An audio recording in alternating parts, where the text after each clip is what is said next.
Assistant GM Tommy Balcetis will not return to the Denver Nuggets. His contract will not be renewed. What does that mean for the GM search? What are we hearing on that front?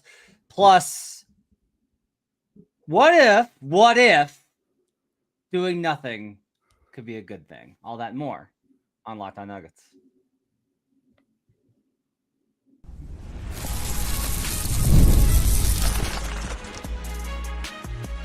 You are Locked On Nuggets, your daily Denver Nuggets podcast. Part of the Locked On Podcast Network, your team every day. Welcome to Locked On Nuggets, your daily Denver Nuggets podcast, part of the Locked On NBA Network, your team every day. Thank you so much for tuning into the show where we go 5 days every day doing our best to cover these Denver Nuggets as best as we can. Today's episode is brought to you by FanDuel. Right now, new customers get $200 in bonus bets when your first $5 bet wins. My name is Ryan Blackburn. I am the lead writer over at Mile High Sports, doing the Pickaxe and Roll podcast over there. Did a very positive, optimistic podcast over there as penance for Sunday night's show here. He is Matt Moore, who is going to put me through the ringer in the third segment of this show, as we talk about some more positive things and whether doing nothing is actually good. We'll get into it all. Very excited about it. Matt Moore, of course, you can read over at the Denver Dig, HP Basketball Substack, and the Action Network, doing all of the great things over there. Matt, we got the news on Monday night, I believe, or Monday during the day. Tommy Balcetis will not be retained by the Denver Nuggets, and kind of a weird situation where it leaked out there. Didn't necessarily know if it was real or not, but it turns out, yes, it is real. And unfortunate because Tommy has been there for a long time, ever since 2013, somebody that you and I have both gotten to know. And he's a good dude. He's at least talking with us, been a very good person to work with and work around. And it's too bad that he's gone. Yeah, I'm bothered by it because of the timing of it, where they wait this long in order and then let Tommy Balcetis go. I think that's not a great look. Still waiting for other decisions in the front office structure. We'll see. This is going to be a different organization. Like, that's one thing that's clear here. I do think that Tommy was always a guy who tried to balance the analytic and cold decision-making side of it and from the league perspective without getting caught up in the drama. Like, he was never somebody that was like pushing behind the scenes and making all sorts of power play moves. And that's not great for his career, but it's really good for, I think, running an organization. And so Tommy, to me, was about the right things. So it's a bummer that he's been let go.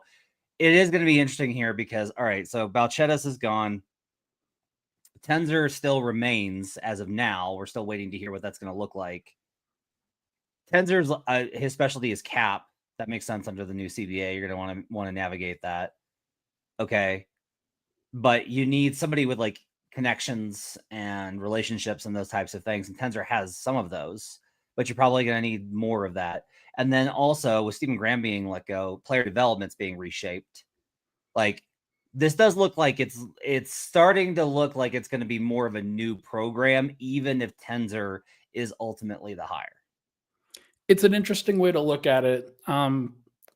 We've talked about how, like, player-wise, things might not be super, like they might stay stagnant. They might not do anything. And you're again, we're going to talk about that in the third segment, how that might be a good thing. But around the organization, the head coach is gone, the GM is gone.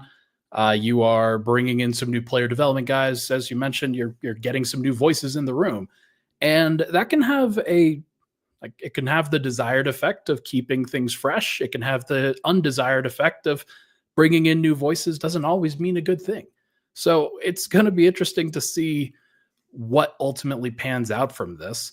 Are you expecting a large voice at this point to kind of oversee this thing? Because I think I am at this point. Yeah. So I think that's something that we probably need to break down a little bit further here. And like, that needs to be probably the crux of this next like segment and a half, right? Is, okay, I don't think anybody is enthused about the end. Like, nobody's like, Tenzer would be great. Now, I don't think anybody's like, Tenzer would be terrible. Okay. Because Ben's a smart guy. Ben's done a good job with the Nuggets. He's well regarded. He's got a good reputation. There is this idea of like a known voice or a bigger personality being a better kind of idea. So I want to ask you as a Nuggets fan, Okay. what kind of voice do you want here? Do you want cold and clinical? Do you want flashy and big presence?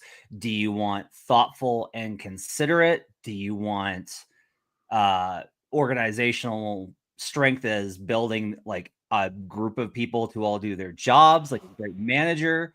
What are you looking for whoever is going to be in charge? Yeah, two things. The first and foremost thing that Denver needs is somebody who is a unifier throughout the organization, somebody who is going to, like Tim Connelly was a very great example of this, somebody who wasn't always about his own personal desires and like how he would feel about certain situations. Sometimes when he and Michael Malone butted heads, and they did, he would just kind of move out of the way. He would allow Michael Malone to kind of have his space a little bit, and he would work with him. He wouldn't work against him. And whoever it is, they're going to need to be able to work with some pretty opinionated people, and in a very stressful environment with a whole bunch of pressure, with Nikola Jokic being, I think Nikola Jokic is probably going to present a little bit more of a challenge in terms of coaching, GMing over the course of these next 5 years than he certainly has in his first 10. I also think that Denver desperately, and I mean desperately, needs a general manager who is going to be willing to challenge ownership's preconceived notions on how they think things should be done and go the other direction. Because I think that that's one thing that gets kind of convoluted here. Ownership has a version of things, a belief of things on how the organization should be run, and that I just don't agree with. And I tend to think that bringing in somebody that can challenge them on it and is willing to make tough decisions is very, very important here. Let's break that down a little bit more on the other side, because there's a lot there that I want to get into. All right, then let's do this on the next episode, or the next segment of Locked On Nuggets.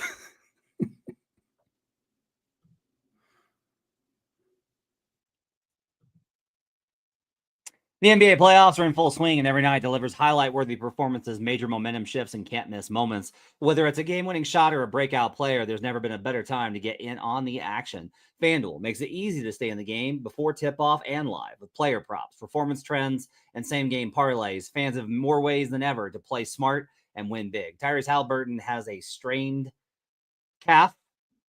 Not great. His assist prop is still at 6.5. You can get that at a pretty favorable juice number at FanDuel.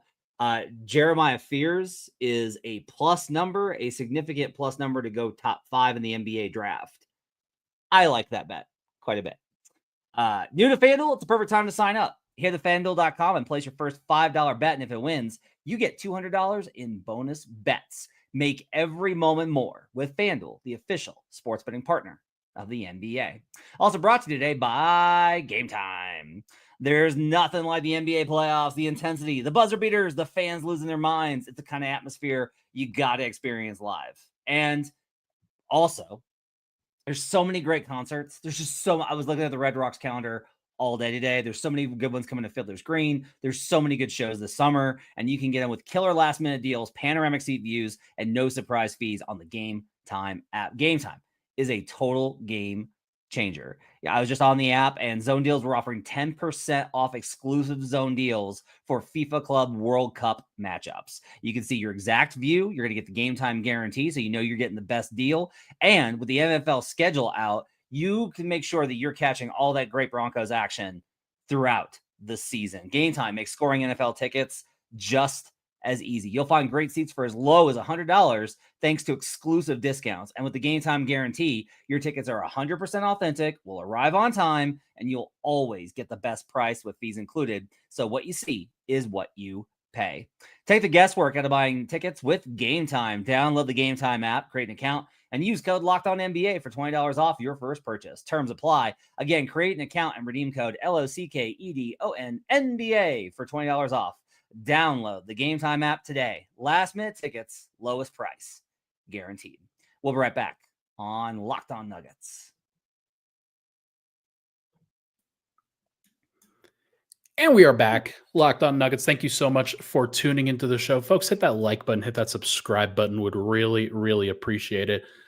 You wanted me to expand a little bit upon my thoughts earlier in terms of, I think Denver needs a general manager who can, I think, give the Cronkies, not even Cronkies, like this is owner governor Stan Kroenke and vice chairman Josh Kroenke. Good job. Exactly what they need to hear, as opposed to just going along with the structure of what they're asked to do. What is interesting about that to you?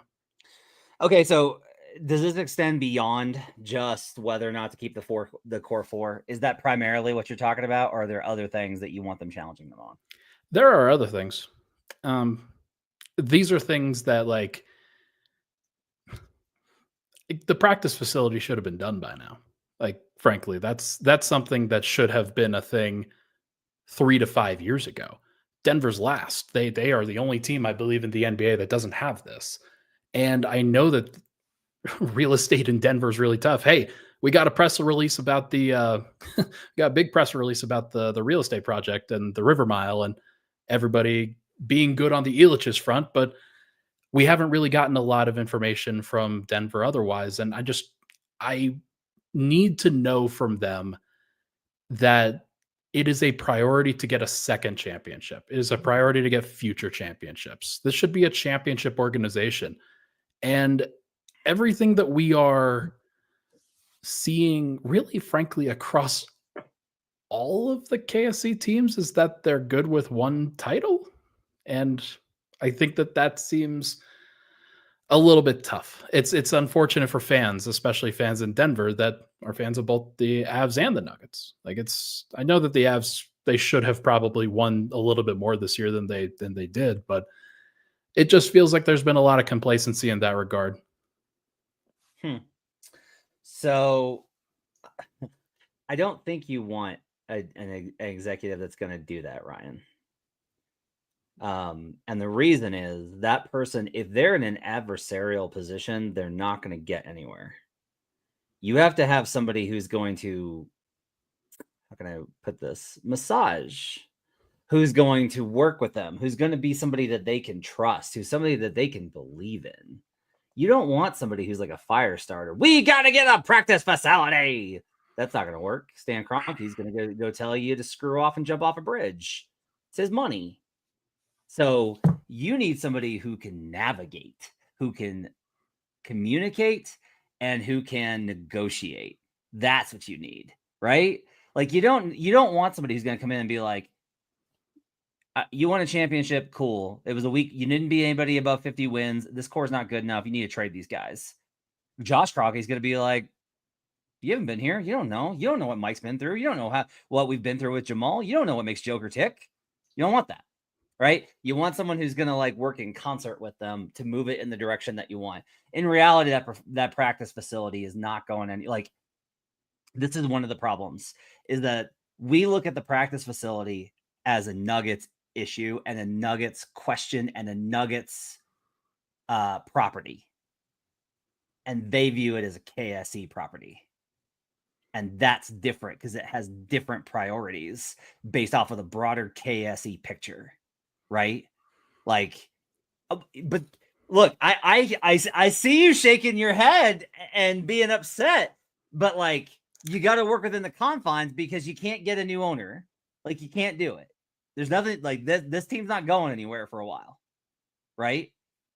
Maybe we'll see. Maybe, but they could. You know what? They could, frankly, they could build the new real estate and just not game plan for a stadium, and then just decide, you know what, we're going to move the team to Vegas. Like, that's something that could be on the table.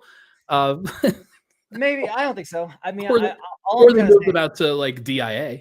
And the other thing I will say is, like, as much as look, it is important, I think, for Nuggets fan media to continue to say how much of a disgrace it is that the team doesn't have a practice facility.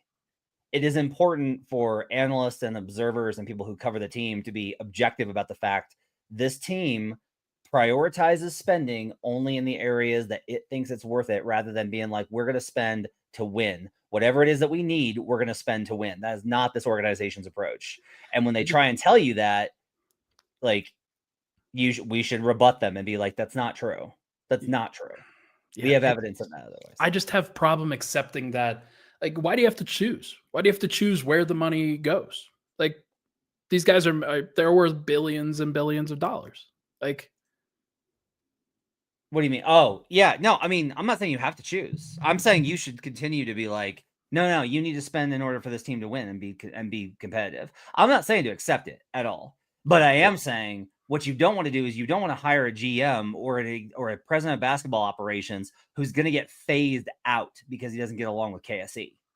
That's fine. Right? I get that. And like, look, you want somebody who can affect change, and the way to affect change is to work within the construct of what you are given and try to make it better for the next person and the next person and the next person. Like, I'm going to let you take this one. John Fisher says, no, wrong. This team doesn't have role players to help Jokic. Forget about the practice facility. Get me good players. You want to take it?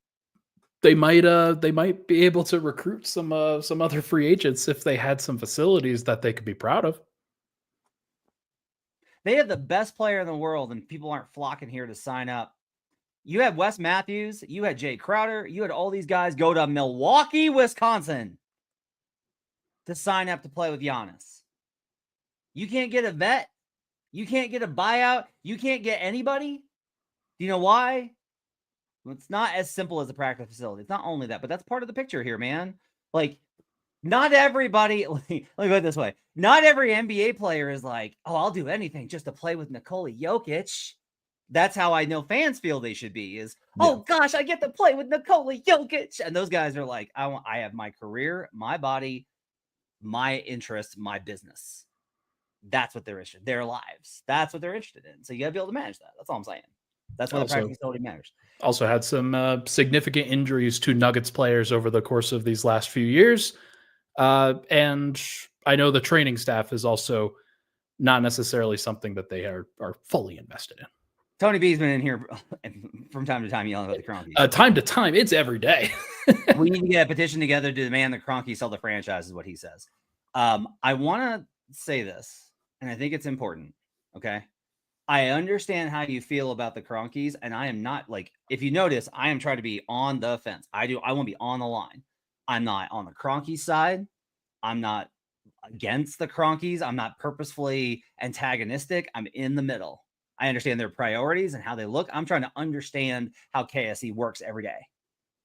What I will tell you is the Maloops were the worst ownership group I've ever seen. And Vivek Ranadive saved that team and kept it in Sacramento. And he's been a disaster. Matt Ishbia came in with all this new energy and all this excitement and done all these great things for the fans. And the team is a disaster.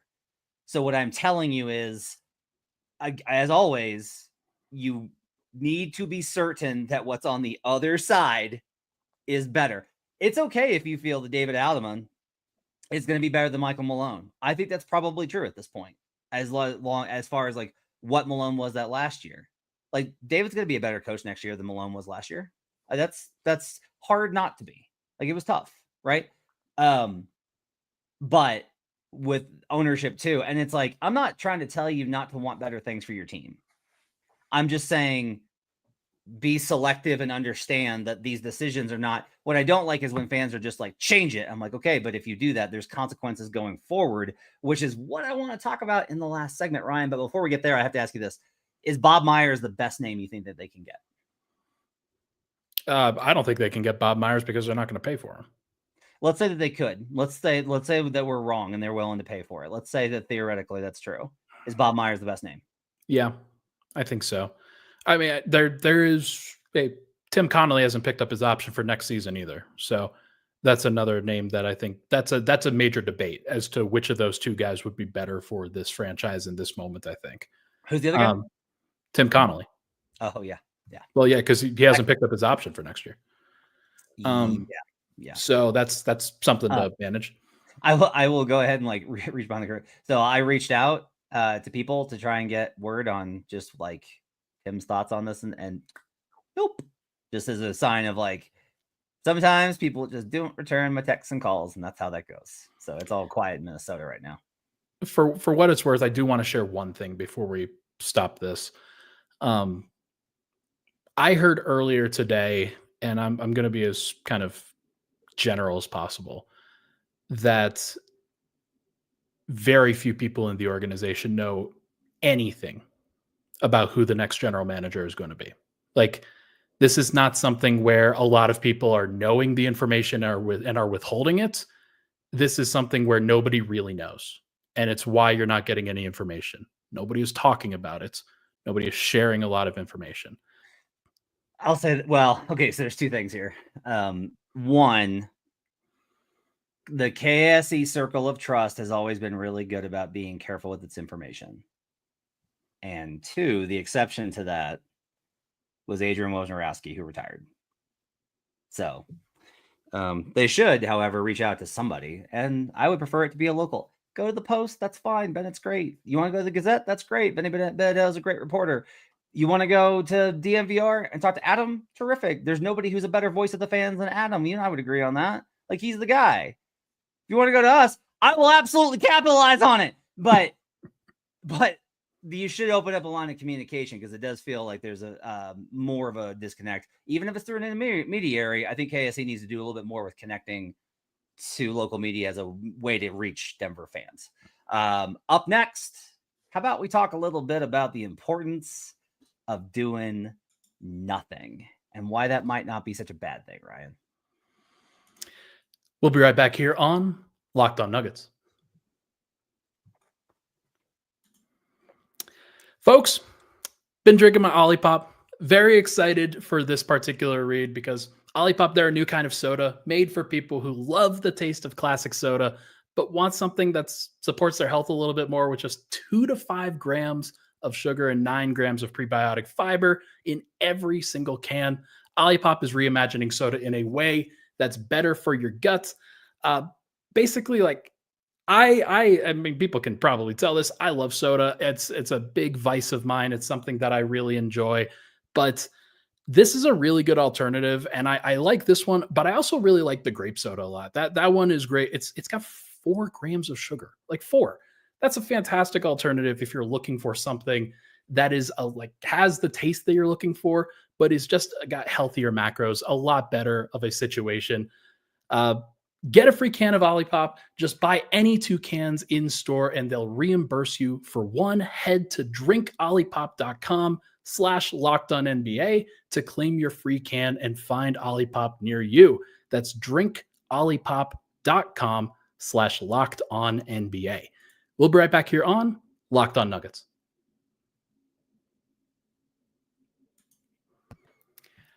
All right, final segment of Locked On Nuggets. Thank you so much for tuning into the show. Matt, you scared me with this one. I'm a little bit nervous. This is one that anybody that has listened to the show, it knows that I don't necessarily feel great about the idea of not doing a single thing this offseason. Matt, you seem to have at least the inkling of a different take here. It's not a take, right? It's just the ideas behind team building, to me, are the most interesting thing in the NBA. They're very interesting to me. Is how do you build a team? How do you build a culture? And what I want to say is this. So right now, great plug for Lollipop. Right now, every team is trying to clear the books so that they can enter and get to a better place to trade and add players in free agency and trade. Next summer, every team is going to try and clear cap space at whatever cost to get in on the 2026 free agency class. Okay. What if the best thing for the Nuggets is to target this trade deadline? It's that don't try and get it done now when everything's at a premium and everybody's looking to move. Like, The Spurs want to trade the number 2 and multiple picks for an upgrade to help with Wembanyama right now. The Blazers are ready to compete. The Magic just traded for Desmond Bane. Memphis is trying to clear money to get Jaren Jackson Jr. The Nets are taking on salary and are looking to try and put themselves in pole position for 2026. The Bucks think that they're keeping Giannis, but they might not. The Warriors want another superstar to add to their core. All of these teams are all maneuvering for the next 14 days. If you add pieces that you get, now there's very little ways for them to do this, but if they get locked in, right? If they were to expunge another asset, the 2031, say, the 2031 pick to try and get an upgrade right now, whatever asset that they would get back would only help on the margins because they're not going to trade the core 4.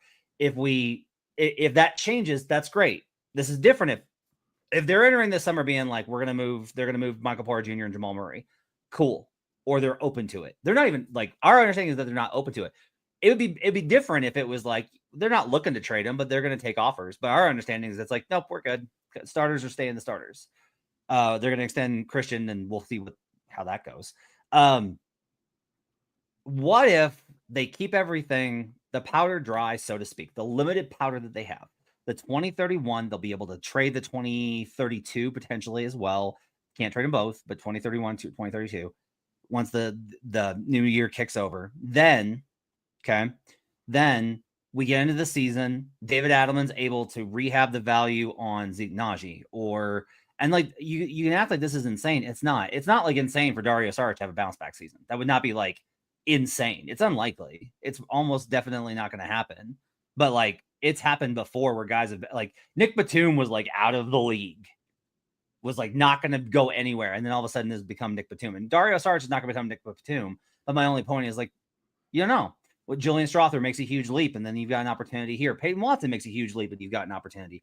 What if instead of targeting changes right now for the first 45 games of the season, the Nuggets target the trade deadline to get ahead of that 2026 operation for them to be able to reshape the team for the next 3 to 4 years? I don't hate it.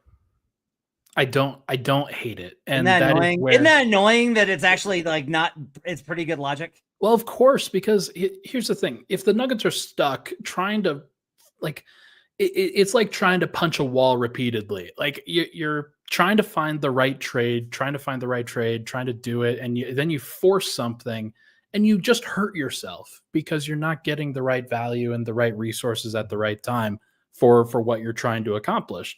And any Michael Porter trade that they do, they'll probably get worse. Any Jamal Murray trade, if they were to do that, they're probably getting worse.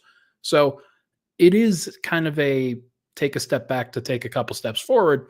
I maintain that they could do both, that they could continue to break up said core and try to set themselves up for 2026, whether it's the trade deadline or free agency.